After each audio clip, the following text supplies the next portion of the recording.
Alii and hello, I'm your host Erythrin Yergalau, and welcome to an episode of the Oceanic Podcast, a project produced by UC Berkeley's Critical Pacific Island Studies Collective, otherwise known as CPISC. CPISC is here with another season titled Accounts of Okerdeu, Dr. Tellei's knowledge holder of Palau, and today I am honored to say that I am here with Dr. Tellei. Dr. Tellei is the title holder of Okerdeu, known as the traditional knowledge holder of Palau. He serves as the president of Palau Community College alongside his role as community leader throughout Palau. With extensive knowledge on the history of the Pacific Islands, most especially in the context of the Republic of Palau and Micronesia, Dr. Tellei has advised several major political decisions. From the Compact of Free Association to the education system, this season will be spent diving deeper into the origins of Palau, how it came to be, and how it is doing now in the current political climate, all with the guidance of Dr. Tellei. This season will be a little bit different in the way the episodes are structured, as we have one main interviewee answering a series of questions throughout several interviews. And as traditional knowledge holder, it's essential that this history be recorded in an accessible way for the public, the youth of Palau, and beyond. You'll notice that the audio quality may change, and that's because at times these conversations are recorded outside of the studio. Our priority here is to foster a healthy environment conducive to open dialogue inside and outside of the studio and, furthermore, include all the information in its truest form, even if unconventional. There will be shifts in quality, but the content shared is and will be just as valuable. It is our hope that this information, even with a few technical difficulties, will serve as a means of insight into Pacific Islander studies and how it may be affected by the fact that sometimes the interview is 8,000 miles away, internet connections can lag, and things happen. And so now, to begin this season and start this conversation, I'll be asking Dr. Tellei a series of questions about the history of Palau and how knowledge of this history may shape the perception of policy and its makers. As you know, we had our conversation about Palau's path to self-governance, and we've talked about several different topics over our past two meetings. Today, we'll be talking about the COFA, the Compact of Free Association, and its compatibility with our general relations between the U.S., China, and us, Palau, as a sovereign nation. To start off, I'd like to ask, can you briefly explain the Compact of Free Association and what it means for Palau's relationship with the U.S.? Thank you very much. I think as many of your listeners would know, Palau is a sovereign state in free association with the United States. We're not unique because Palau, the Republic of the Marshall Islands, and the Federated States of Micronesia have this association with the United States. And essentially, it means under the Compact of Free Association, we have control of everything, including our foreign affairs. And then we have requested by the treaty, the United States to provide defense for our country. We know about defense because Palau, as you may have known, has been a ward of many countries. First by Spain, and after Spain being sold to Germany, and then after Germany's loss in World War I to Japan. And initially, Japan just planted its flag, and then the League of Nations legitimized their hold on the islands. And eventually, Palau became part of the UN Trust territory, one of the 12 after World War II. And then Micronesia was the last one to be granted sovereign self-governance, and Palau was the last entity within Micronesia. So we knew that Palau has been fought, been liberated, and been ward of many nations, at least four. At least 1,900 United States young men, predominantly men, lost their lives in the Battle of Palau, especially in Peleliu. So we know what war is all about. Our grandparents lived in the jungle for months, close to a year, while waiting for the end of the war between Japan and the United States. So when we became part of the United Nations, our parents knew and lived through the war. When Micronesia, as one entity, decided to develop self-governance, as was mandated by the United Nations to prepare the islands economically, socially, educationally, and then to provide them an opportunity for self-governance, one of which was the idea of free association. So this was not It was being tried at the time it's a concept that was tried between Cook Islands and New Zealand. Those are initial compact of free association. So the leaders of Micronesia, and in the case of Palau, Roman Matul, looked at it and said, this is a great, wonderful idea. We can continue to have an association with our liberators and at the same have governance of our own island nations. So to make the long story short, we helped in the drafting of the Micronesian Constitution. Palau rejected that constitution. Marshall Island rejected that constitution. And then we ended up creating our own. So the basic tenets of the Compact of Free Association is that the United States will be providing defense to Palau by treaty.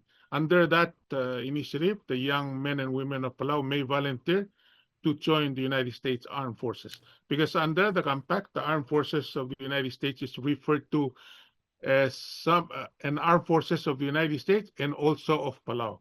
And in the case of FSM and also of the FSM and the Marshalls, so the Marshall Islands. So there are certain rights that the U.S. have. Right now they're being played because there's some people on the islands of Peleliu and Babeldaw in the state of Ngarag. They're building the over the radar, Takamor is the name, over the horizon radar, and they're being built. And then that's to provide the U.S. in terms of providing the defense for Palau to have the visibility without relying to, if you rely predominantly on satellite, if they're shut down, then you won't have the eyes in the sky. So this is like the next best thing to have, because I think so you're in an area where you know a lot more about what's happening in the space, and people are militarizing and weaponizing the space. So everything you have up there will not be safe, or Mr. Musk is upset and he pulls his birds, and then you'll be blind, and nobody's going to guide you in the sky.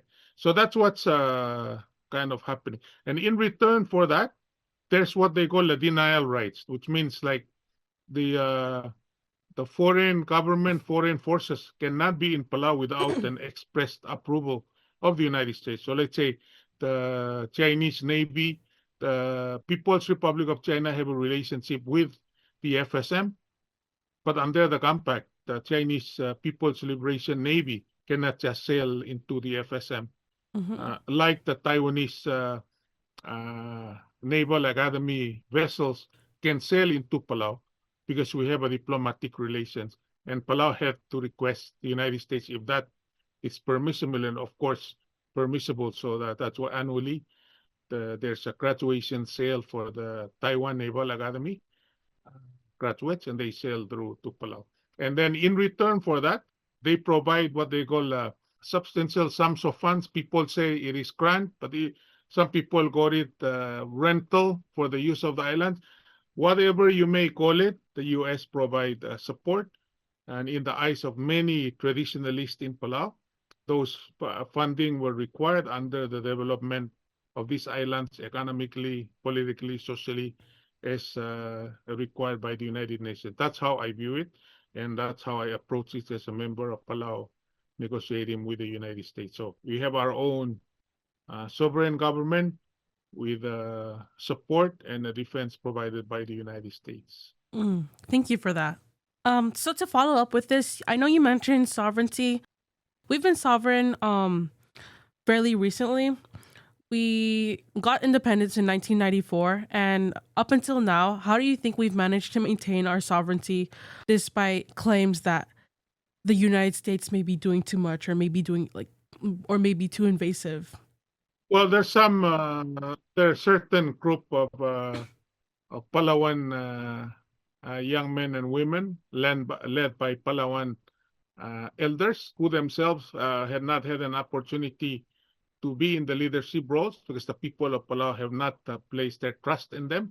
So through the youth, they're bringing this issue of we're technically not really independent. But I always ask people who want to listen, name a country that's totally independent from the rest of the other. There are 194, 95 members of the United Nations. Many of them are dependent with each other. Portrait. Some a little bit more than the others. Some have bigger land mass, some are smaller. But I think, and some have strategic locations, such as Palau. We're in the the the the nine dash line that the China draws all the way down to include the tip in being Palau is not by accident. This is a very strategic location. In the 70s, when they tried to build the Port Pacific in Gasol Reef, that was not by accident. That was because by design, because the location of the place. So I think, yes, there will always be concern. Yes, they're saying that if you overly accommodate the United States, we invite places to be targets for foreign military, including if we do not do anything about it. So I think it will be a travesty for our leaders if they don't prepare for inevitable. This is a strategic location, whether it is defended or not, people would like to have their hand on it. And I think uh, the opportunity here in Palau is to hear everybody, but do the right thing and what's in the best interest of the people and the community. But I think their voices are very important. Others that I think I shared with you, the part of the Palauan saying, the forest is beautiful when we're looking at it from afar. If you start taking a particular interest of what plants are growing there, you will find poison ivies and vines and thorns and everything there. And you get yourself pricked if you kind mess with them. But if you look at it from a distance, and I think that's something that we need to take into consideration. It was not lost on the negotiators of the compact. One of the things that I didn't mention of the compact is the habitual residency in the U.S. That is something that it was hard won, and it's something that the people really worked really hard at. If you are going to be successful educationally, what are we going to do with the educated Palauans such as you and many others who will graduate from Berkeley and other prestigious university? What are you going to do when you come to Palau? Some of you will have a place here. Others will probably have to work elsewhere and then contribute to the development of this place. Just the nature of things. And we continue to thank. And while I have this opportunity to thank the government and people of the United States for continually agreeing to the habitual residency of the resident and citizens of the freely associated states of RMI, DFSM, and Palau. I think it's to the credit of the government and the people of the United States that is in the books. It was non-negotiable in the first negotiation, the second one, and then the immediate past one in 2023. It's very valuable. Thank you for that. So historically, as we know, there was a lot of tension between remaining under the U.S. and becoming a sovereign nation. And what do you think motivated Palau to enter into the COFA with the U.S. instead of remaining under the U.S.? The Palauans are very welcoming, and we like people to come and stay with us, and we want to help each other. But when people overstay, they're welcome. Then we start wondering, when is the Palauan, they said, then Cladaol and the sea, when is this cooperative visitation going to end? And I think that's the mindset of the Palauans. I think working with the United States is very important. I don't think we would be very well served if you are going to be part of the United States. Like Hawaii. Hawaii is the extreme case, but they say like Guam or the Commonwealth of Northern Mariana Islands. Guam, they did not have a choice.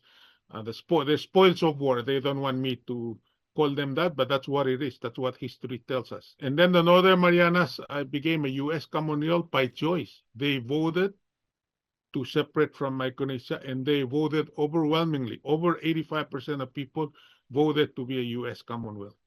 That option was given to the people of Palau on July 12, 1976.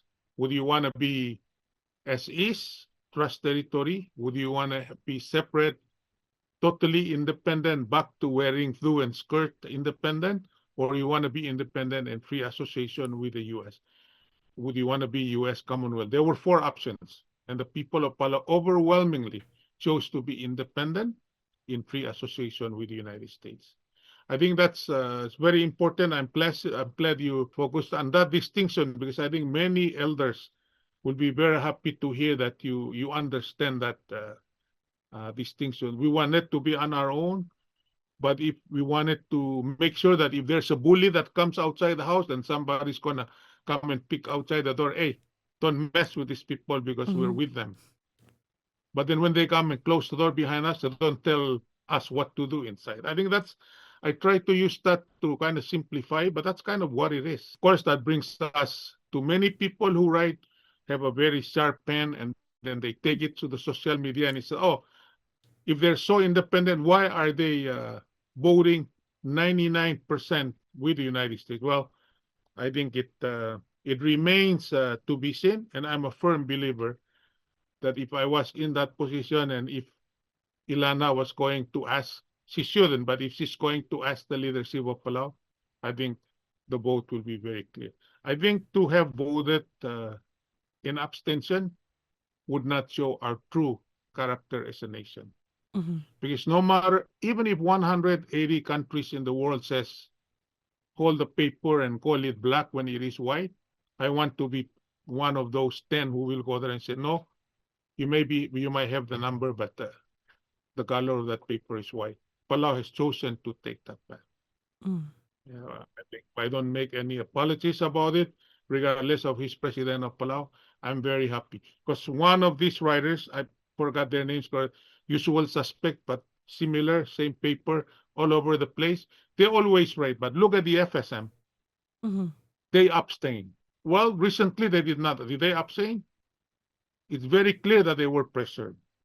I think it was the free will of the Palauan leadership and our representation in the United States, because that's the direction that we wanted to go. Do we know what's happening in the Middle East? Of course we do know about what's happening over there. Did they have a chance to be independent, sovereign state? Yes. Would they want to be? Not at the present state. Can they do it? Yes, they definitely can.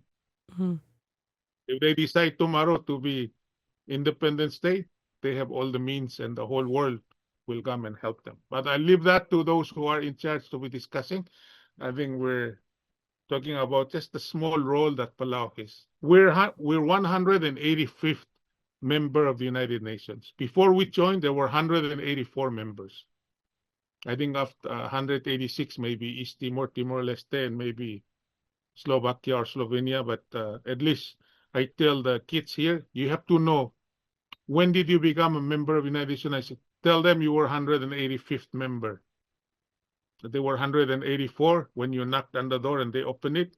185th chair was brought into the table, and then we value that. And have we disagreed with the U.S.? Yes, we have disagreed with the U.S. But when it matters the most, it's like this is kind of like family. You discuss everything inside the home, but you have to be out and unify the front when you're out for work. That is my opinion on how I see these things happening. Yeah. And so between the U.S. and trying to negotiate with the U.S. as part of Palauan leadership, and trying to mediate these tensions between the U.S. and the differences in opinions of the people, how do you go about managing these differences in opinions when tensions are strong in deciding the independence of Palau? Yeah, I think I try and tell people that first we need to understand the history of where we've been and where we're headed. It's kind of like going on the bamboo raft. You're going from A to B, and then you know that once in a while the wave will break on the bamboo raft. But when they do, you don't yell that the sky is falling. You hold everything in part so they don't fall off from the raft. That's what responsible people do. So those people are very important. There will be people on that raft that will be yelling, "Oh my goodness, there's a wave coming." And there will be people who will be on the very same raft and will be asking, "Yes, there's a wave coming. What are we going to do about it?" Before, during, and after. I think as long as we're headed in a destination that we're headed, So if you sometimes I push people, I said, so what do you want done? If you're placed in that position, if you're out of the elevator and they give you 5 minutes to make the decision and your word is final, what would you do? That they have no, sometimes they do not have a response to that because they're trained to disrupt. And that's very important. So if you're a thorn in a forest, that's what you do. You're going to be a thorn. You grow your needles and you round around the tree. And if they said, can you stand still like those big trees? Of course they can, because they're dependent on the solid forest to be standing up. So that's very important. Is it important for them to say it? Yes, I will be the first to say we need to hear those voices. We need to hear those voices. But I think by having said that, I think we need to know where we're headed and where we've been. We were talking about the navigation. It's important. The Papa Mao, who's Cesario's father, was famously quoted as saying, a reporter asked him, so, Mr. Piailuk, have you ever sailed in the South Pacific? And he said, no. And then he said, so how do you figure out where Tahiti is?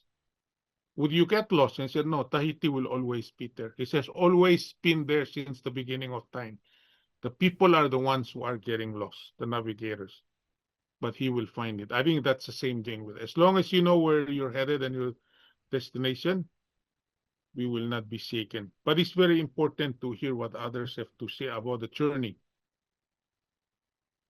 So, in terms of where we're headed, I know you did mention Palau being a strategic location in the Pacific. How do you think this relates to our relationship with the United States and then our relationship with China, respectively? Yes, I think Palau would like to say friends to all and enemies to none, but we have a diplomatic relations with the government and the people of the Republic of China and Taiwan, the 24 million people of Taiwan. We know their history. We know that China claims that it is part of them. They need to respond to Beijing. We know that China depend on Taiwan for economics. We know that China understand that if they do something crazy that will disrupt the shipping lanes that goes past Palau and past Taiwan Strait, and that will be problematic for the U.S. and its allies, including the ASEAN countries. So it's not that Palau has closed its doors on China, but we know that the government of China has officially said Palau is not a destination for Chinese tourists. We know that they've made that publicly, and then our president has not been shy in saying that China is blackmailing Palau.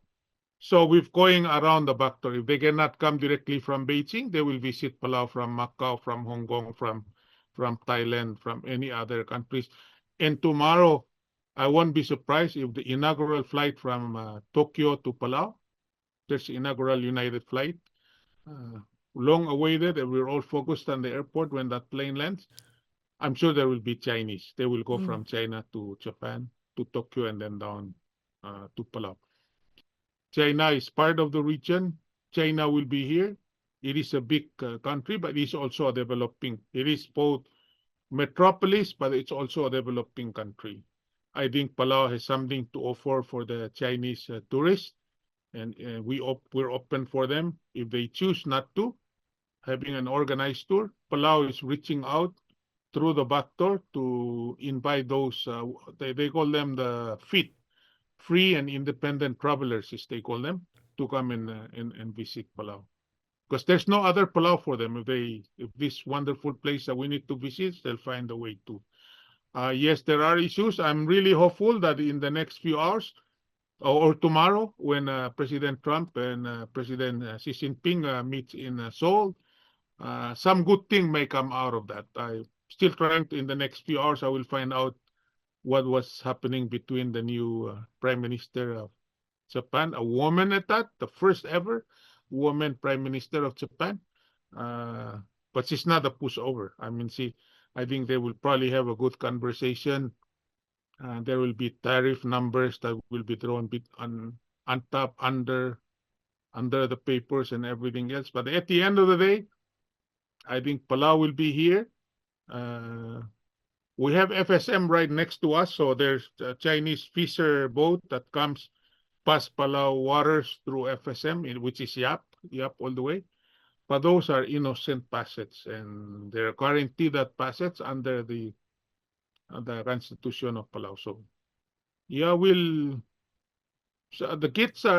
the young kids in school know what's. Sometimes we have a very young kids. Where is Indo-Pacific? Well, it's not exactly a place. It's actually a regional area, and because I think they've heard their parents, they've heard the news. So unlike in the U.S. where you're at, we have the news here. You have NHK and you have news directly from Asia. So you hear what they say in Malaysia, Kuala Lumpur, from Thailand, from Singapore, as well as the mainstream media from the US. And even if it's from the US, we're predominantly hearing from Bay Area. And then, of course, your Bay Area is not the center of the universe, even though if you guys think about it, but it's really not is. I mean, there's a much greater world out there. But we do like the Dutcher song. I actually had a follow-up question for that. I know you did mention issues when talking about our relationship with the US and China, and I wanted to ask a follow-up question. I'm aware of the fact that like China has its issues with our marine borders and the fishing borders, but are there any economic or political pressures from China that challenge Palau's alignment with the US under the Compact of Free Association specifically? I think the right of innocent passage. There has been an incident where they had the ship that went to Kayangal, and the marine law enforcement actually went to push them away, and then that was 2009, 2010. And then they tried to ram the local law enforcement boat, so they opened fire, killed and then the Chinese media had said that the Palauan Navy opened fires on innocent fishermen. They were not innocent. They're actually fishing under Palau's territorial water. They were within 12. But I mentioned earlier that every country is given an opportunity and a right for innocent passage. Palau respects that, and then every Chinese ship, since they have diplomatic relations with the FSM, they pass Palau's EEZ en route to Yap, which is part of the FSM. That the event that I was discussing is they stopped and they were collecting from the bottom of the ocean. There's been incident where the ship disguised as a fishing ship right outside the territorial water. And we can only speculate what they were doing outside the territorial waters. There might be something there. There's two fiber optic cables coming to Palau. And there's, we don't have to be conspiracy theorists to say that if they're anchored over there, right where the landing of this fiber optic cable, we can make connections. Is there any connection to that? But I think as long as they're going to and from their place, passing through Palau's EEC, Palau will respect that and will honor that, much like our expectation to any other country, allowing people the innocent passage. That 9-dash line, that's ancient line, and they drew it, and they believe that the end of the dash line actually ends right where Palau is located. That's why people said, the 9-dash line, it ends in Palau. Maybe they just ran out of ink at the time when they were doing that line, because that's centuries and centuries ago. But I think it's as long as we maintain the innocent passage, as long as Palau is a member of the United Nations, that's our venue every year. We can always go there and then publicly say this is what we're upset about. Or our envoys in Washington can always visit their embassy. Just like what happened when that incident happened, Palau sent a note to the Chinese embassy in Pohnpei to inform them about and to seek instructions on how they want us to help repatriate the remains of their citizen who unfortunately passed away because of their intrusion to Palau. So I think there's means diplomatically. There are means in which people can communicate, and I'm sure if they have messages, they've taken it to social media, and as well as President Whips has taken it and or have said something, and then the international media has put an article together capturing what he said and saying they're anti-China. So, but depending on how you're looking at it, I guess in the case, it may be in one animal, but people are looking at it from the front or from the rear, and you choose to view it from where you want to be. And I think Palau would like to be in a position where they're friends to everyone, and that would include China, noting that we have a diplomatic relations with the government and the people of Republic of China and Taiwan. Thank you. And so how does this balance work towards our independent foreign policy? Because we're working with the US and China at the same time. And so how do we get together, or how does Palau's leadership get together and create a foreign policy that works toward, or more so accommodates, both of these very different parties? First, I think economically we would need whether or not, because China has said no tourists. Palau is not a destination for tourists, and we interpret that to mean organized tourism. But they have not closed the door for flight coming Hong Kong Airlines from flying to Palau from Hong Kong. I think our leadership recognized that, and we can only push so far. And I think the US will also recognize that. It's kind of those things like you take the issue under advisement. Don't yell at people because you need to come back. It's the same table that you need to bring your collective laundry to wash together. So I think that's very important. And I think being a member of international community, we meet and we discuss. And at least our leadership believe that we have and should maintain a diplomatic relations with the government of people of Taiwan. They're independent. The leadership was freely elected and chosen by the people, and they believe in the fundamentals of the rule of law that we share. I think that's what's holding us together. So I do not foresee, are there members of our leadership who think that we should break diplomatic relations with Taiwan and then recognize mainland China? History will tell us that we used to. On the eve of our independence, we had a diplomatic relations with, I think it was 6 years after we were independent, in the year 2000, just around the Y2K time, President Nakamura made the switch. And I think that was with the consultation of the leadership of Palau, the traditional leadership. And since then we've all been calling it a relationship, a match made in heaven, as they want to refer to it. But I think it was something we've seen both sides, and we believe that this is an important route. We're one of the 12 countries, in the last few years. Nauru went to mainland China. Solomon Islands went to and create havoc in the Pacific Island Forum recently held in Honiara, where Nauru, where Solomon Islanders said we're not going to invite post-forum dialogue, the US, China, and the big countries. And Palau was there, but as the host of the next forum, we had a very delicate dance that we did in Honiara. Because on one hand, they can decide to boycott the meeting in Palau next year. So I think the president and his team were able to discuss the importance of working together as PIF, Pacific Island Forum countries, but at the same time understand that the members of the forum, some recognize mainland China, some recognize Republic of China and Taiwan, and others would like to be neutral in the holding. And I'm like our leadership would like all of them to come to Palau next summer for the Pacific Island Forum.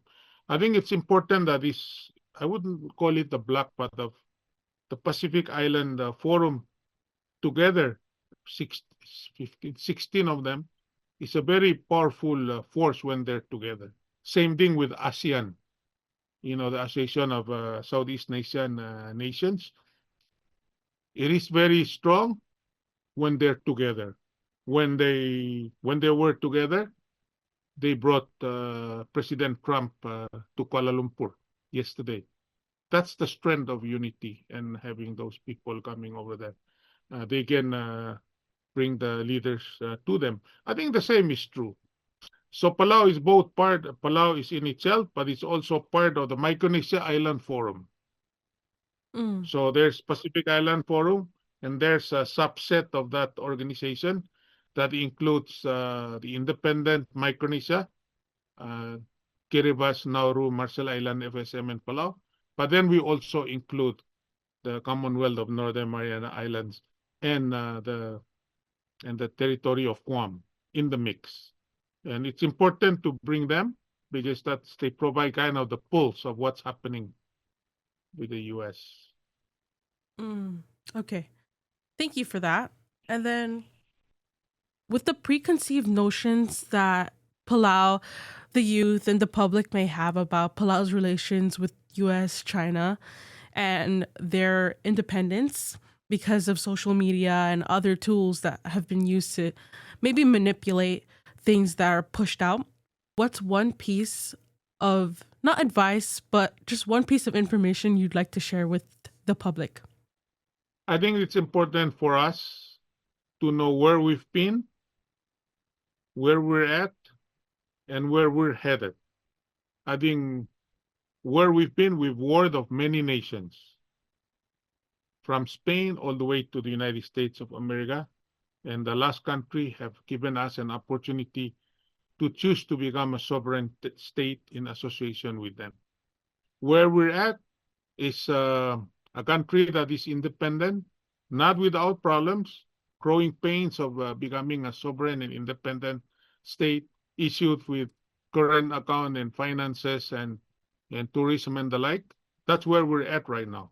But then there's a beauty of being where we're at today.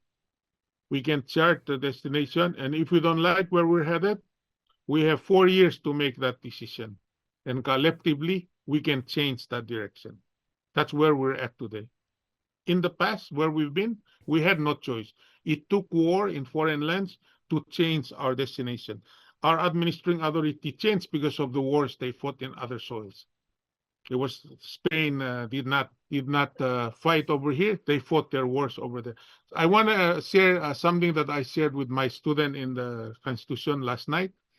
The Spain, Palau and Micronesia became part of Spain by the papal bull, the Pope of the Roman Catholic Church. What's really interesting is the Pope who said, no, yo, Palau, Micronesia, you belong to Spain, was Pope Leo the 13th. Interestingly, this current Pope took the name Pope Leo the 14th. So the last Leo is the one who made us part of Spain, and now the current Pope is picked up that name. Anyway, just one kind of coincidence in history. Where we want to be, we want to continue to be a sovereign state. We negotiated a compact for 20 years. We have 18 and a half more years to go. But the compact itself will not terminate. It is the support within the compact are subject to negotiation. I think it's called the Section 432, that every 15, the Dorie, the 45th year, the U.S. and Palau will meet together to discuss the operational requirement of the government of Palau. That's unique Section 432 of the Compact of Free Association. That section is not found in the Compact for the FSM and the RMI. Every 15th Dorie and 45th year, they will sit with the U.S. to discuss and negotiate. Negotiating is not within their treaty. Palau has that opportunity to sit with the US to discuss the operational requirement.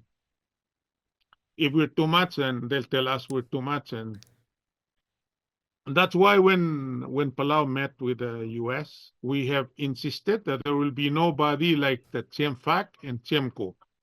Those are bodies, 3 from the US, 2 from Palau, that meets together and decide how to prioritize issues and force the issue on the FSM and the RMI. FSM is called the CHEMCO, and the RMI is called the CHEMFAC. That body does not exist for Palau. We know that when you have that body, it's 3 US, 2 FSM. You know that when there are issues, you know who's going to lose in the vote, and they put those body to use. I think that will not be good, and that's why Palau insisted, and the US never agreed that we have an equivalent body for Palau Compact. So some young people from the FSM and the RMI, I said, why did you guys keep on asking? Because it's a mutual request by those countries in the US. But anyway, knowing where we've been, knowing where we are, and knowing where we're headed, that's very important. It's not like a destination in the open water. We're setting sail. We set sail because we know where we're headed, where rule of law predominates while maintaining our own culture and tradition to the extent that we can. Thank you for that. That was also a very productive conversation. I think every time I talk to you, I'm able to learn more about the history of Palau. I wish they taught this in school. Something I missed out on going to PMA. Yeah, well, the people in Palau I was talking to, because this the class that I have is Constitution and Constitutionalism. These are 19 students who are ready to start the Pacific Masters in Education with the University of Hawaii. And then I have asked Hawaii that the Constitution of Palau is should be a prerequisite for everyone. Yeah. Just like the bachelor's degree program that the student in Palau are taking with San Diego State University. There's 3 courses that's required for the state of California, and they need to take those courses because these are called state degrees, and they decide what. So I asked them, can the Constitution be part? And I said, in fact, I'm going to make it part. So we'll offer that, and they'll take it from here. And then we're finding out, they're all saying, these are teachers, nurse professionals, and oh, we're so happy that we're taking this. Oh, we didn't know that's what our Constitution says. So that's very important that we have that class. And we're going through a lot, and they say, can you say something about this? So that we will digress and talk about these things, why we didn't teach. So we have like 7 of them are 7 and 8 grade social study teachers. And they say, oh, we're not teaching this because the kids need to know all the state capital in the US. Well, that's important, but you need to know which one is, when you say ordomel in Aire, what is ordomel? What ordomel is really a handle for a spear. And then what does it mean? That's why this village is the ordomel. Or why is this village called this? Or why is this called that? Wait, it's extremely important. Why is ordomel called ordomel? Because, sorry. Because Aire proper, that's like the handle of the spear. So Oigul and Ngasang are the tip of the spear. And then the ordomel is the one that binds all of them together. Oigul and what? Oigul and Ngasang are the tip of the spear. So they have the chance to talk about Oigul and Ngasang. Ordomel means the main handle that bundles. Because handle is where you bundle all the tip and the edge together. So ordomel is a village in Aire where the traditional bai is. That's the center. So when I wear my other hat in Oigul, I'm the head of the young people's group called Ngar Ol Oda. But when we come to Aire, we're all Ngaravaras, regardless. So if you come from Ngurusar and we go to Aire proper, we all become part of the Pan Aire young men's group. But when we go to our village, we're in charge because it is our village and somebody needs to be in charge. So later on we can talk about that. But that's interesting. I never knew that. Wait. And then is there any reason why Ordom and Gather next to each other? What's that? Is there any distinction between, not distinction, but is there any specific reason why Geth is named Geth besides the fact that it's on a hill? Or is it just Yeah. So, of course, traditionally, yeah? you have to be they call him the landing. They call them the landings because that's where the canoes and the raft and everything were closer to the water. So nobody stayed in the Ket. So the Ket was occupied in the 60s, 1960s. Japanese first Mm-hmm. with Kaingunsho, and then later on the people when they start the boat became available, and then the Oigul and Asaang village came, and then the Giraget said, "Oh, you guys go to the Ket." They've turned it into a very good place because it was abandoned, it was ran off and everything else. But now that the people are there are more people in Ket than in the Ordomile in Yeah. Irai now. Yeah, but I think those the villages needed to be close to the mangrove channel, to the where they go get the protein, also where they Mm-hmm. can the Ket was not safe because that's where people roam in the past. Mm. The warriors run over there. So, Okay. so it's combination both the Ket because it's a hilly area, it's a place, uh, uh, but it's also the Ket is also a root word, a place where people get together.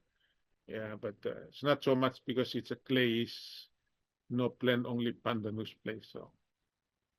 I should take this class.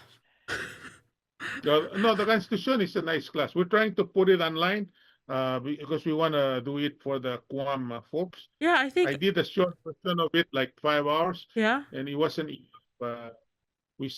I normally go to Guam, and then we meet and have lunch about 11, and we start at 12.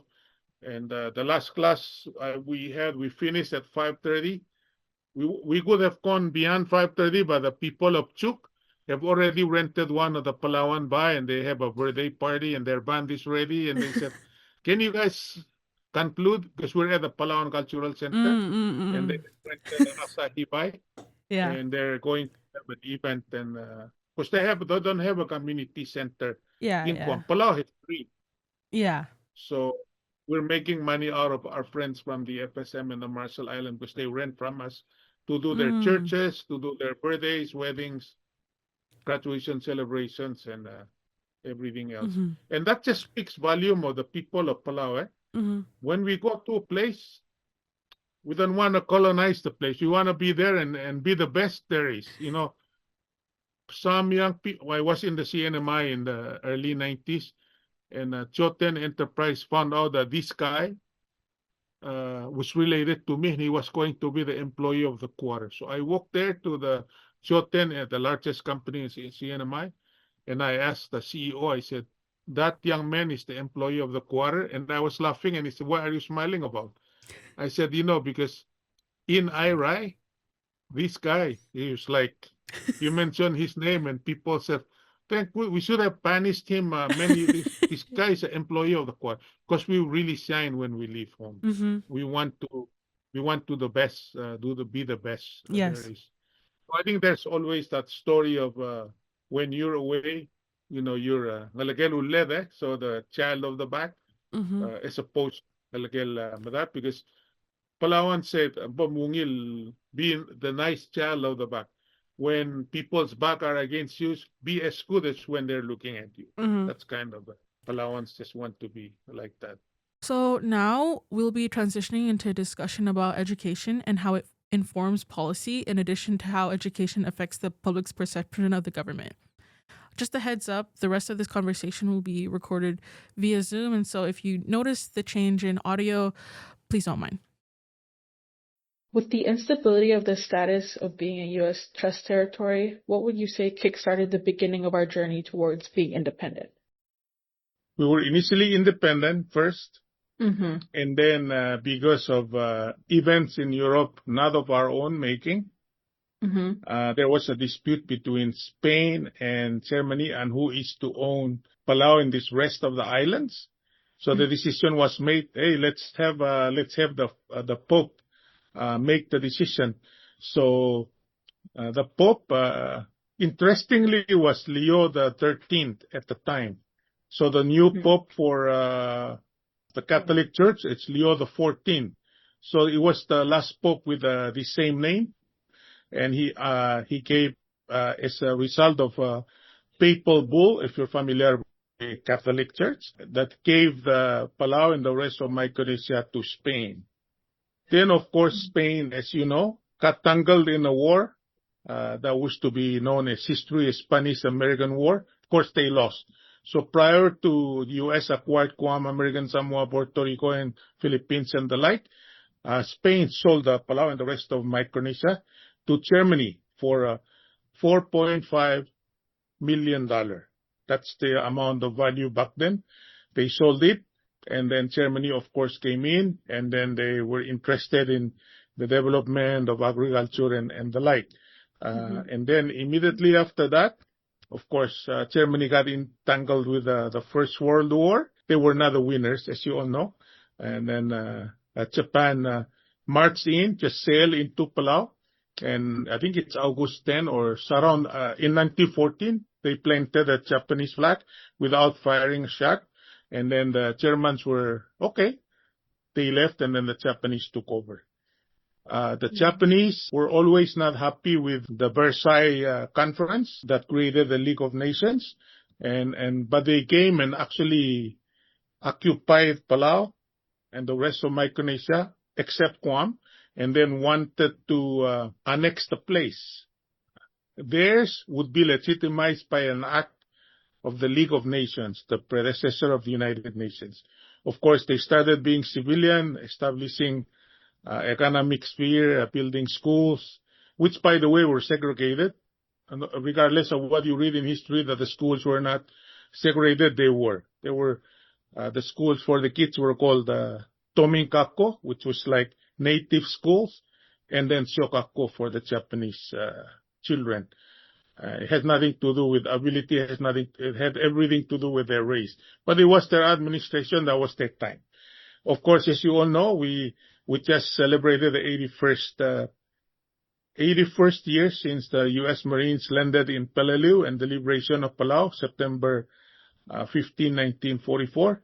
And the rest, as they say, is history. So the U.S. came over. They started with the Navy, and eventually there was that big meeting in San Francisco that took over the possessions of the League of Nations, created a new order called the United Nations. That's why a lot of people are upset, because they're saying the U.S. has spent 80 years building this world order, and all of a sudden you have folks in the White House trying to dismantle the very thing that they created. Anyway, that's for a different discussion, and we're at their mercy, so we have to be nice all the time, especially you guys and those liberal-leaning campuses, quote unquote, as we hear from the mainstream media. Don't go out there with those placards. They can always revise the compact and you find yourself coming home. But anyway, to make the long story short, the U.S. always felt that it's better to administer these islands as one. So, from 48 to 1951, it was under the administration of the U.S. Navy. And then by 1951, there was that very critical mission by the United Nations that came to visit, and they said, they concluded that the living standards of the people is way under when the Japanese were here. People are miserable, there's no means of income. It was a total rebuke of U.S. administration. As you all know, by 1948, the U.S. won the right to administer this island as a strategic trust territory. The rest of the 11 territories were just trust territory. Samoa, Cameroon, Togoland, and the list goes on. We can go into the details later. But then Micronesia was a strategic trust. But then the UN visiting mission came and said, nope, this is really not doing good. You've closed this place, and you're not living up to the terms of the trusteeship agreement to develop this place, socially, educationally, politically, and the whole works. Well, the U.S. they sent a mission to Palau, as you may have read or will read in some of your courses at Berkeley. President Kennedy sent a mission to Palau and Micronesia, and then it was under a professor named Anthony M. Solomon, and it became later known as Solomon's Report. And then essentially the report said, if you are to make this place to become politically inclined to be like the U.S., we have to pour in a lot of support for them. You need to buy, the way to people's heart to through their tummy. And I think that's what they did. Of course, in the early 70s, the students at the University of Hawaii got a wind of this report, just as the Congress of Micronesia created a Political Status Commission. So the U.S. always wanted the place to be one. And then there was a big movement in the Northern Marianas, which was then known as Saipan Island District, to have a separate negotiation with the U.S. The U.S. did not agree to that until 1973. At that point in time, they were still member of Congress of Micronesia. The Congress of Micronesia has also created a law that called for the Micronesian Constitutional Convention that was to meet in July 12, 1975. They did draft that. The Marianas, although the U.S. have agreed to negotiate with them for a Commonwealth status, helped in the drafting of this constitution. And this constitution was written by the 6th district, including Palau. And Palau, as a Palauan, you should know that the Palauans went with a written constitution. The leaders in Palau met prior to the delegation going to Saipan, and then they actually drafted a constitution. They said, when you go there, don't go there empty-handed. Go there with a structure. So they went over, and then what they put on the floor became known in history as 7 non-negotiable demands. I can always share those. I really wanted to send you the book, but the post office, because the Minimus Act, they took it away from us. They took it away, so either that or we need to pay for it. There's a Postmaster General, they're negotiating for it now.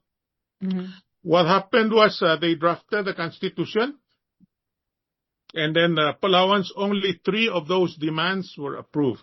Of course, one of them is very unreasonable. If Palau is to be part of this new nation, whatever the name will be, the capital must be in Palau. The public land must be controlled by the local entity, not by the nation. There were like 7 of them. So those 2 were outright rejected. The people, they all signed. All the delegates to the convention signed from Palau. Berkeley, Abdul, Chanson, Toribio, Changi Ragib, every one of them, they signed. Then when they came back, the Congress of Micronesia appropriated funding only for those forces who are pro-constitution. That means that Palauan traditional chiefs were given money to campaign for the vote yes on the constitution of the FSM. That vote was July 12, 1978. Those who came from the convention, to borrow from Roman Matuli says, I always have loved Micronesians, but we've suffered long enough under the administration of different entities, and then I wouldn't want to let Palau become ruled again under the guise of quote-unquote Micronesian unity. So the people of Palau, the West, rejected the constitution of the FSM. The people of the Marshalls to the East rejected the constitution. And then, of course, as you know, once we rejected that, we came back home. We had that special vote in 1976 that says, would you want to, there were 4 options: independence, closer relationship with the U.S., continuation of trust territory, or a separate negotiation with the U.S. And over 80% of the Palauans voted for separate negotiation with the U.S.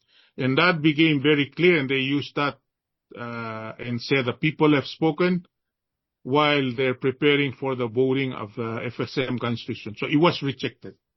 I think it was about 56% no, and then the other half was for the Constitution. So that left only 3 nations in Micronesia, and then Kosrae petitioned and was agreed to leave Ponape as a municipality and became a state. So when they became a nation, that's why they have 4 stars. Otherwise, if Kosrae had remained a municipality, FSM would have only 3 stars. So that was Kosrae became a state in 1976. But anyway, the people of Palau voted to select delegates to the Constitutional Convention in 1979. They convened on January 28 to April 2, 1979. They elected the delegates in 78 in November. And then from January 28 to April 2nd, they drafted the Constitution of Palau. You may have read or may have heard that after the signing, the U.S. came and said, this is inconsistent with what you are asking the U.S. to do. You want a free association with the U.S. The Compact of Free Association have a status of force agreement called the SOFA, and that requires the U.S. to provide you defense. We are nuclear powered, and your Article 2, Section 3 and Article 13, Section 6 prohibits the use, storage, testing of nuclear and biological materials on the territory of Palau. It doesn't prohibit it. It requires a consent of at least 75% of the voters on that specific question. 7 times the people of Palau went to vote, and 7 times they fell short of 75%. The closest was 72 and 73%. By then, we have lost the first president to an assassination in 19... It's part of our history, so we shouldn't be shy about it. We need to be frank about it.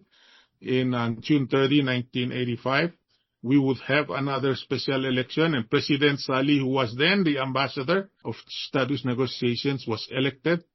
And then he thought he will be able to bring the approval of the compact. It did not happen. He brought it to 72%. And when it didn't, he furloughed close to 900 of the government workers, about half of the workforce. And then there was, I'm sure you have read, a breakdown of law and order in Palau by International Council of Jurists. If you want the details of when they say breakdown of law, what law actually broke down, it's all detailed there. And then the election of 1988, the people of Palau voted for a very unusual person named Ngiratkel Etpisong. Business person, never in politics. He won under the banner of Tabelau. That means One Palau. These are pro-compact. He requested that instead of going directly to the vote, let's amend the Constitution and have the vote specifically for those questions. And then they met with the U.S. and said there's certain concessions that you need to make if this will ever pass the people. So 2 houses of the Congress moved for that amendment. The people of Palau approved that amendment, and then we approved on the 8th plebiscite.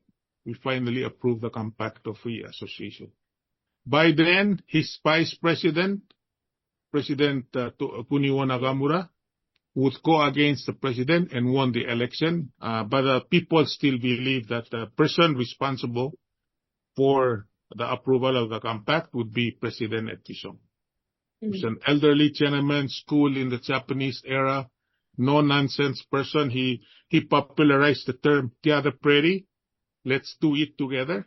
The Palauan word is Tiada Prairie. That means, prairie means everyone in unison will draw a spear together. If you watch a big fish, if you all draw your spear, it's really kind of mastering all resources, and that's what happened. With a declaration by William Jefferson Clinton, aka Bill Clinton, Palau was declared an independent country on October 1st, 1994. And then we became the 185th member of the United Nations. I think 186 must have been Kosovo. We were 185th, and the rest, including Timor-Leste or East Timor, came after us. Maybe 189, 198. But we're a 185th member of the UN. So, of course, Palau has control of all its foreign affairs. Its defense is relegated to the U.S. Thus the need, emphasis on the need to build the Takamor, Redar, and Peleliu, and Angaur, and Ngarad. And then next week we're hosting the military contractors as they begin the operation to expand the Malacca port. And then they, of course, 2 years ago during COVID, they built over the horizon radar and Helen Swift in Hatohove State. Now that's kind of 10 minutes abbreviation of Palauan History 101. Yeah. So one other thing that you need to know is since we wrote the Constitution in 1979, so the Constitution was approved by 92% of the voters, and then the U.S. objected, so Palau met and then made those 9 amendments to appease the U.S. Those were overwhelmingly rejected by the people of Palau. And the members of Palau legislature who came up with those amendments were totally voted out of the office. So the vote in the approval of the compact was July 9th, 1979. The 6th Palau legislature met and made those amendments. They presented them to the people in October 1979. People overwhelmingly rejected all those. And not just because it's anti the U.S., but they said, we're a United Nations trust territory, and it's a U.S. obligation. They want to train us and develop us economically and politically. We're exactly through the free exercise of the people we've wanted. So the very next month, which is November 1979, there was an election for the 7th Palau legislature. Every single one and the 6th who were amending the Constitution were all voted out of the office. 100% of them. Not one of them survived. The people of Palau spoke loud and clear. So the 7th legislature convened in January 1980. And the first thing that they did is to bring back the original Constitution voted on a year earlier and bring it back to the people. When they brought it back to the people, it was overwhelmingly approved. And by then, the U.S. had made some concessions in the document called the Guam Accord. If we're going to use land, we will not demand it from Palau, we will request it from Palau. And that's what the process is going on right now in Angaur, in Peleliu, in Airai, in Ngarar, in Sonsor, in Hatohove. So that's what happened. Altogether, there are 28 amendments to the Constitution. 22 of them were made in the 2nd Palau Constitutional Convention. I was fortunate to be a member of that in 2005. And we presented 22 to the people, and the people approved 21 of the 22. So I'm sure you will be interested to know what was the one that was rejected. Yes. The 2nd Convention approved a very unique amendment that if a child before the age of 3 is adopted by parents, one or both of whom are Palauan citizens, may be bestowed a Palauan citizenship by an act of Congress. One child, one bill per Congress. It was not an easy process. That amendment was number 13. And it was rejected by 15 out of 16 states in Palau. 15 out of 16. That's why there are 26 stateless young adults in Palau. When I think 26 of them are stateless. Because if you know your mom and dad, you can have the passport of the country of your mom or dad. What if you as a child was adopted by a Palauan couple and your parents have taken off to their home country without giving them a contact? You're stateless because there's no country that will bestow you a citizenship. And we try to accommodate that, and the people of Palau spoke loud and clear. Okay, so I want to emphasize that I went to look at the ballot, the 16th state that approved that amendment. If only 3 people voted no, then that amendment would have been rejected by the whole Palau. This is also the same. There is the constitutional ban on same-sex marriage. That was also the same, 2nd Kankan. It's not banning the same-sex per se, but the people who are allowed to officiate marriage in Palau are prohibited by officiating a marriage if the people appearing before them are of the same sex. That's how the language is. It actually in Palauan it says "Abi rebela di modolong lelas almardin," in order to seek for officiation of the marriage. Marriage has to be You have between to a woman and a man. Amen. Yeah, that's the language that we use. I have been called to try and justify why are you against same sex? So I'm not against the same sex.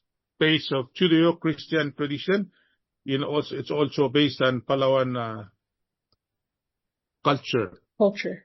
Yes. Because if the same people are married and one of them dies, you cannot have the ado for one of them. Because you will be un-Palauan to do it. And the traditions of the baby shower. Yeah, but I mean, how can you do all of those? Yeah, I do have a question before we start to wrap it up.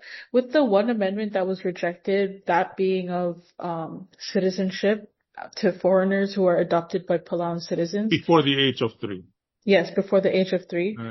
That leaves, you said, about 26 people stateless? About 26. We were counting of them because, and I think I have to explain also that under our constitution, it says the OEG can and must make laws to accommodate those people. Unfortunately, since 1981, they have not made laws to accommodate those people. And I think that's not helping Palau for this Tier 2 status by the U.S. State Department. I think if we correct that, so I am personally really encouraging the members of the OEG now to try and come up with maybe a document that will be called Palau residents or Palau nationals. If you're familiar with American Samoa, their passport is exactly look like the U.S. passport. In fact, it's identical, except on the front it says U.S. national. So something like that. That passport brings them in and out of Hawaii and the U.S., but cannot give them residency. There's so many things because the reason why, and I have to explain so you have the context of why Samoa needed that. Under the U.S., remember just a few days ago, all across the U.S., they have a protest called the No Kings or something like that? Yes. Okay. American Samoa wanted to petition the U.S. that they want to maintain their tradition. So their upper house, the Senate or the Fono are traditional leaders, not elected by the people. And the only way they can do that if they remain U.S. nationals. They have a control over that part because they wanted to maintain called the Matai, the traditional leaders, essentially the kings, to be members of the upper house. That's why they created this document called the U.S. nationals. So that's something that we're concerned about our culture and tradition, about our land. Maybe OEG can make that. At the end of the day, there are only 26 people. At the most, 26. So how does that affect their ability to travel in and out of the United States and Palau? Well, those 26 passports will then be included in the negotiation between Palau and the U.S. Because under the compact, they're prohibited. I think there's a case law in the Marshalls where the Chinese Taiwanese bought passport in the Marshall Island and they traveled to the U.S. and the U.S. did not recognize that. I think that will have to be once the law, but we cannot negotiate with the U.S. if we have not provided documents for these people. I took it upon myself to try and count how many people are we talking about. So I went to 12 and somebody said, because they're all in Palau, because they're stuck. They cannot go anywhere. They're stuck. They can't go anywhere without a passport. And thank goodness nobody has gotten into a severe car accident that will require a medevac because they will be denied the medical flight. It's really, we can send them, the country, Manila and Taipei, will not allow that plane to land. Will not accept them. It's a sad reality, and then it's within our laws. And I'm hoping that the collective wisdom of our OEG members will actually amend that. I wanted to ask one more question, but it might go over our time. I will ask it though. So we've talked about our status and our journey of independence as a U.S. trust territory. Well, first, Spain and Germany, and then the Japanese, and then being a trust territory under the United States. But do you think our international relations in any way hindered or helped this process? So did our relationship with the U.S. hinder this process, help it? I know you're attending Berkeley, so maybe you're familiar with the Palau vote at the United Nations. Mm-hmm. So if that's influencing your question, that's fine. Should Palau have voted in abstention instead of voting with the U.S.? Mm-hmm. And then first, I do not agree that Palau should be voting in abstention. We're very definitive. So they said, yeah, but the Marshals. Well, that's Marshals. That's why we're not part of them. Well, Micronesia. Well, that's Micronesia. That's why we're not part of the FSM. Palauans are very decisive. When people are good to you, when people are your partners, or in sickness and in health, you have to align with them. Yes. I think that's it's a question of whether I have so many editorials that people have said, yeah, but this guy wrote in op-ed in the Fiji Times that really trashed Palau. I said, well, is he in a position of power? Where they're a minority voices. How long have they been a majority? Well, 25 years. Well, that speaks volumes. If you have been a minority for 25 years, keep on writing those minority opinions because the people will never vote you into office. So I think, of course, there are people in Palau that believe that we should have abstained. Sometimes when they talk to me, a person who I've spent a lot of time trying to reconcile this whole business of why didn't they agree to the partition and create their own state in 1948? 14 times they were given, all the way to Abraham Accords. Could they have a state? Could the Palestinians have a state? Yes, they would have had it 13 times. But it really depended on who wants to be in charge at the time. Will there ever be a state for them? I hope there will ever be a state for them. I really hope so. We have to bury the hatchet and move forward. This is not what's the American family that have been feuding for centuries. It's the McCoys and somebody. It's a southern Dixie State family. McCoys and somebody. Ask your professors who are the people who have been at each other's throat. I think of Japan. What they did to us, what we went through. But they went through a transformation. I think of South Korea. I think of Vietnam. I think of Singapore. And I'm thinking of West Papua and what they're going through with Indonesia. People, so many people, including my contemporaries, who didn't think that Indonesia will ever let go East Timor. Well, they're independent country. The fight in West Papua, Irian Jaya, eventually they will be independent. Because the more educated the Indonesians are, and I think Indonesia is not a Suharto era. This is modern day. They're prosperous.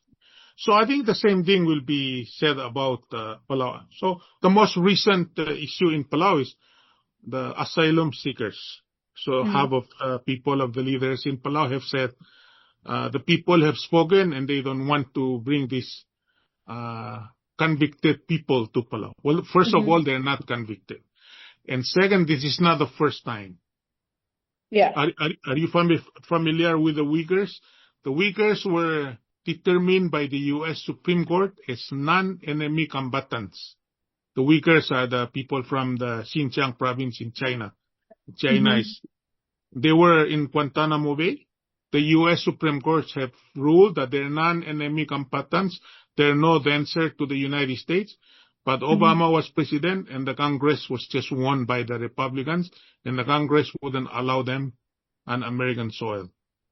There's nothing wrong with them, but they wouldn't allow them for political reasons. So which country stepped up? Bermuda and Palau. How do I know? I represented Palau to Guantanamo Bay, Cuba, to interview and bring those people to Palau. We brought them, educated them, we took care of them. They all have left Palau. Because, these are from big landlocked country.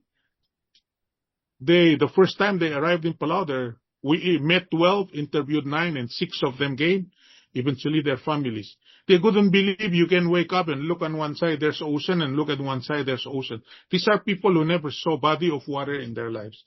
So obviously Palau was not going to be a place for them. So 2009, and by the time we reached 2014, all of them have left Palau. That's a different very short time. Very short time. Different, so because they were never interested in coming to Palau. So these 75 people, regardless of what people say on social media, they're not going to come and make a living in Palau. They left their country to go to the US because that's where they want to be. And I think, to me, I think it's an intermediary place for them. Yeah, and eventually they will leave. So, of course, we are perceived to be, everyone, US stamp their feet and then we move. People can interpret it that way, or they can interpret it as Palau being a loyal partner. So you should know that I was in the negotiation for the renewal of compact in 2009, the first one. I was with Arnold Oilo and President Ramangsao in 2000. And when President Whips came on board, he invited me and Dr. Yano to conclude the talks with Minister Caleb Udoy, because they wanted some history, people with a historical knowledge of this thing. We can be clear-cut on paper and said, oh, we need to be anti-this and anti-that. But at the end of the day, where the tire meets the road, we have to make a decision on what is best for our people. Not what is best for what people think of our people, but essentially what is best for our people. And I hope you feel the same way, but I'm not going to convince you because I think I view it in a similar way. I agree with what you say in terms of being a loyal partner. I feel like the US has helped us a lot along the road, and so it's only fair that we try to do the same where we can. A lot of people are misinformed as to like what the COFA has to say and how these negotiations came to be.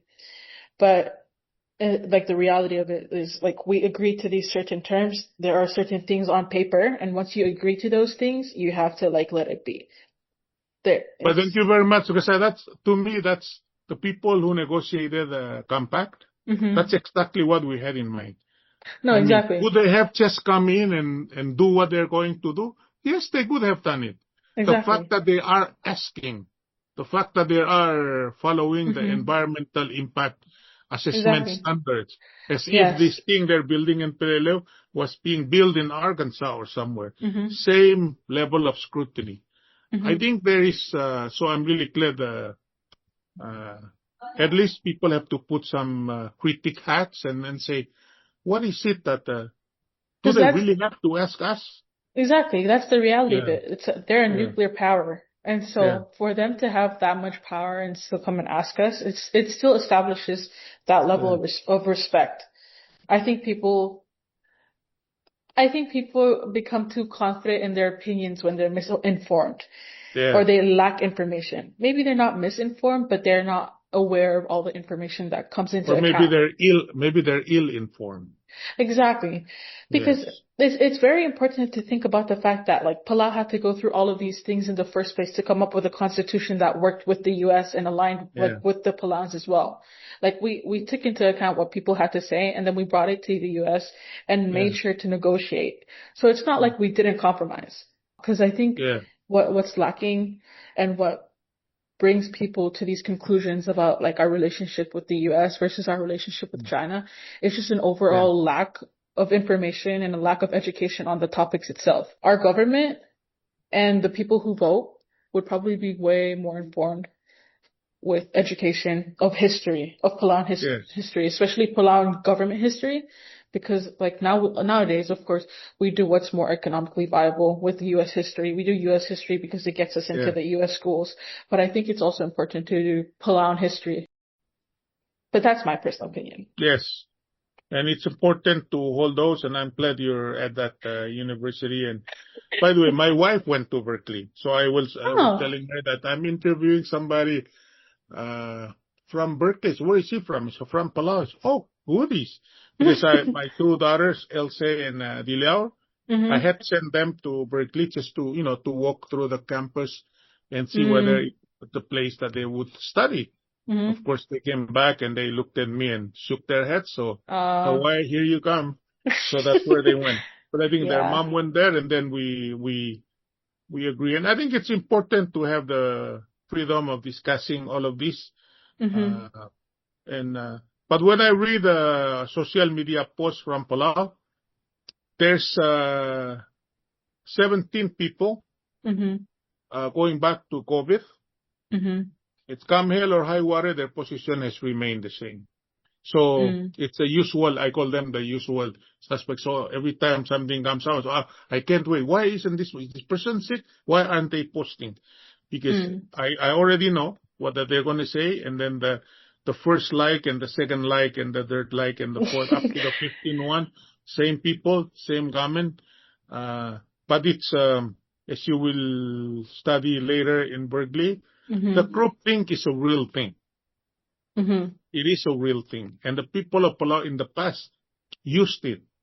People who took communities, took this and took that, they were not supermen. They were just well endowed with getting people to think like themselves, to act like themselves. And I try and tell people that one of the required reading when we were in Mincity, Sister Metze, is she said, although it's not required, but those with political aspiration need to read Sun Tzu, The Art of War, and then, of course, The Prince. Those are things that you need to read in order to put your Palauan custom and tradition in perspective. Yeah. Respect with everything them. Else. Yeah, everything else. So thank you very much. And anytime you want to... I really enjoyed this conversation. I think I learned a lot about it, especially in the context of government. So at the entrance to this office, I'm pointing to the main gate, main door. We have a global map. We have a wall map over there. And every people visiting me will come and look at it. And the first thing they say is that, is this the right map? Because this is what I did. You know, my friend Benjamin Bess, who's a cartographer and his company publisher out of Hawaii. So one day we were in his office in Honolulu. I said, Benjamin, is it possible to make a world map where Palau is the center of the universe, not the US or not the Europe? He came up with one, and that's the map we have there. And everyone in Micronesia kind of liked it because Micronesia is the center. And then the Europe is on Asia, US, Europe is on one side. So you can really tell the people's orientation and the school system, because if you're American, they come in, and even Japanese, even Taiwan, they look at it and, is the map good? I said, yeah, it's good. Go find your country. But in their maps, they're normally in the center. Yeah. But now they walk into this office and they're like on the end. Exactly. And we're in the center. So I told them, you see, that's just the perspective you have. You're grown with map where you are the center of the universe. But as far as the people of Palau are concerned, you know, the story is told by the late Chief Justice Arthur Ngiraculsong in 1969. He was a law student. And he said there was a lot of excitement, and classmates were rushing out of the library to watch the black and white landing on the moon. And then they said, hey, Arthur, aren't you joining us? For what? The moon landing. And said, no, I'm not interested. Why? Our people went there first. So what people? I said, people in Ngatkib in Iraq went, that Kudmabin went to the moon first. Yes. So they said, he said, actually, we're not interested in going to the moon. We're working on going to the stars or the sun. So they told him, you really can't do that, because everything you're going to approach the sun with is going to burn it. So we're not that stupid. We're going to try and go there at night. Okay, so with that. Wait. Any final words before we... No, I really enjoyed this conversation, and I'd love to learn more. I think that was really educational, and I think a lot of younger folks need to hear a conversation. Like, they need to have at least one conversation like this.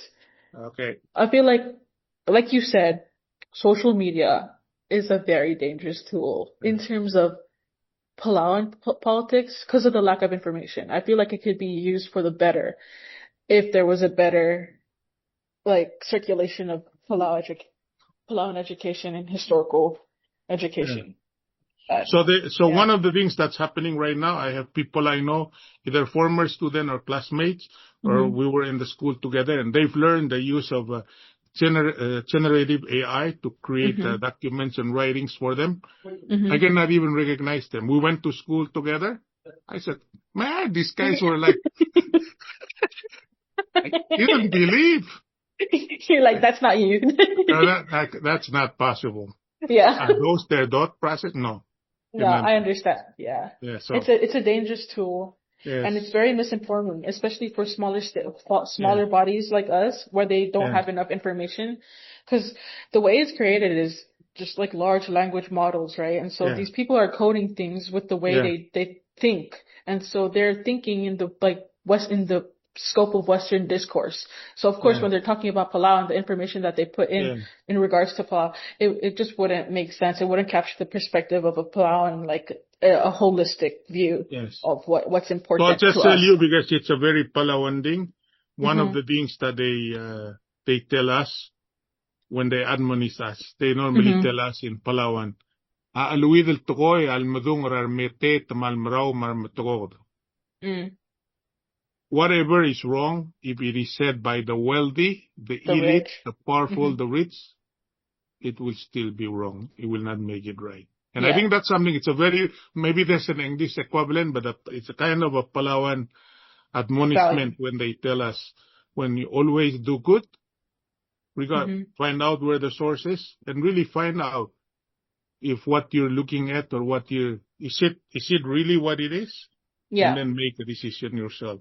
Don't be swayed because somebody's adept and well-versed in the use of technology, or it came from America, or it came from China, or it came from Japan. Yeah, I think that's something we struggle with nowadays too. Yeah. So our time here in the studio is wrapping up. I would like to take this time to once again say thank you very much to Dr. Tellei for joining us on this episode of the Oceanic Palau. It was an honor to be here and not only have this discussion with you, but to furthermore gain such valuable insight from one of Palau's leaders and title holders. And of course, with you being president of the Palau Community College, someone of very high standing in the educational system. So thanks for listening to today's episode of the Oceanic Podcast. We would like to thank our funder, the Green Initiative Fund at UC Berkeley, as well as the Ethnic Studies Changemaker Studio for helping us record this podcast. This podcast was made possible by research and planning by CPISC co-founders Sophia Perez, Kieran Rudge, and Nate Silton, as well as CPISC members Viv Kammerer and Georgia Cutter. CPISC's work also deeply benefits from the support of Angel Halafihi at the Pacific Islander Initiative and Dr. Clancy Wilmot in the Geography Department. We hope to see you in the next episode, and we thank you for listening. So lang!